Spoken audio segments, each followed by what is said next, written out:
শীতকালে ফুলকপির রোস্ট, ফুলকপির তরকারি, ফুলকপির ডালনা, ফুলকপির ভাজা খেয়ে বোর হয়ে গেছেন? একটু অন্য রকমের রেসিপি চান? ট্রাই করুন আজকের পদটি, সম্পূর্ণ নিরামিষ। নমস্কার, কুইজিনিয়া চ্যানেলের পক্ষ থেকে সকলকে জানাই সাদর আমন্ত্রণ।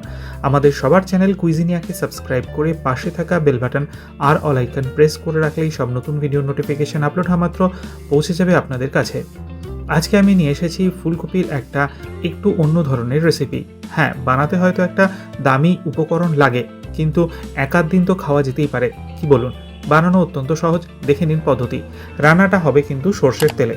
সর্ষের তেল নিয়েছি আর তেলটাকে আমরা এখানে গরম করে নিয়েছি।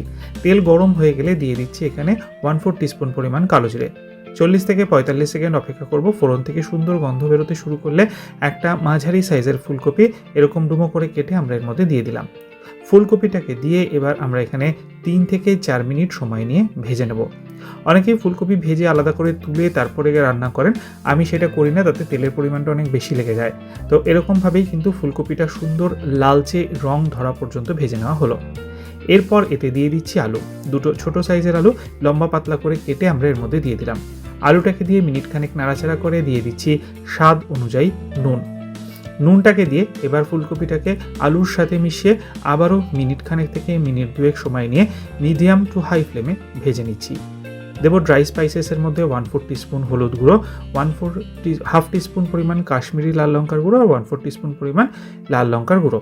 এবার এই মশলাগুলোকে দিয়ে আবারও মিনিট খানেক আমরা নাড়াচাড়া করে নিচ্ছি। এদিকে একটা মিক্সির বাটিতে আমি নিয়ে নিয়েছিলাম পোস্ত, মোট 6 টিস্পুন মতো পোস্ত নিয়েছিলাম। যেহেতু এটা পোস্তই মেইন উপকরণ, তো পোস্তটা একটু বেশি পরিমাণেই লাগবে। পোস্তটা শুকনো অবস্থায় গুঁড়ো করে নিয়েছি আর তারপর এতে পরিমাণ মতো জল নিয়ে পোস্তর একটা মিহি পেস্ট আমরা বানিয়ে রেখেছি। চাইলে এর মধ্যে কাঁচা লঙ্কা দিতে পারেন, আমি দেইনি। আর পোস্তটা যদি মনে হয় বেশি দামি উপকরণ ব্যবহার করবেন না, সাদা তিল দিয়ে করতে পারেন। হ্যাঁ, খেতে তো খুবই ভালো হবে, কিন্তু সেই পোস্তর স্বাদটা কিন্তু আসবে না। অর্ধেক পরিমাণ পোস্ত বাটা দিয়ে দিলাম আমরা ফুলকপির মধ্যে, দিয়ে ভালো করে নেড়ে চেড়ে কষিয়ে নেওয়া হলো। আর তারপর এতে আমরা দিয়ে দিচ্ছি জল, মোটামুটিভাবে 250 মিলিলিটার মতো জল কিন্তু আমি এখানে ব্যবহার করছি।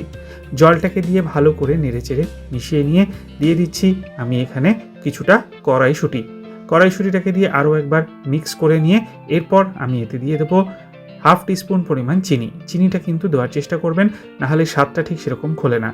কাঁচা লঙ্কা দিয়ে একটা ঢাকনা চাপা দিয়ে 8 থেকে 10 মিনিট মিডিয়াম ফ্লেমে এটাকে কুক করতে রাখছি। মিনিট 10 হয়ে গেছে, ঢাকনাটাকে ফাইনালি খুলে নিলাম। আমাদের আলু এবং ফুলকপি কিন্তু সেদ্ধ হয়ে গেছে আর ঝোলটাও প্রায় টেনে এসছে।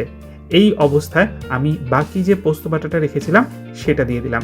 এটা হাফ হাফ করে দেওয়ার কারণটাই হচ্ছে এই পোস্তর যে স্মেলটা, কাঁচা পোস্তর গন্ধটা যেটা এই রেসিপিতে খুব ভালো লাগে, সেইটা থাকবে। ভালো করে নেড়েচেড়ে মিশিয়ে দিয়ে দিন কিছুটা কাঁচা সর্ষের তেল। তেলটা দিয়ে গ্যাসের ফ্লেমটা অফ করে দিন আর তারপর ভালো করে নেড়েচেড়ে মিশিয়ে নিন। এই কাঁচা পোস্ত বাটাটা শেষে দেওয়া আর এই কাঁচা সর্ষের তেল, এই দুটোই কিন্তু এই রান্নার একটা অন্য মাত্রা এনে দেয়। সার্ভ করার জন্য একদম রেডি। বাড়িতে অতি অবশ্যই একদিন ট্রাই করুন, খেয়ে কমেন্টে জানান কেমন লাগলো।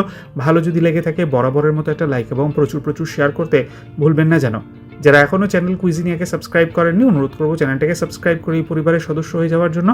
লাইফ ইজ প্রেশাস গল্পে শেখালিকাল চ্যানেল দুটিকে সাবস্ক্রাইব করতে আজকে ভিডিওর ডেসক্রিপশন বক্সের লিঙ্কটা প্লিজ চেক করে নেবেন।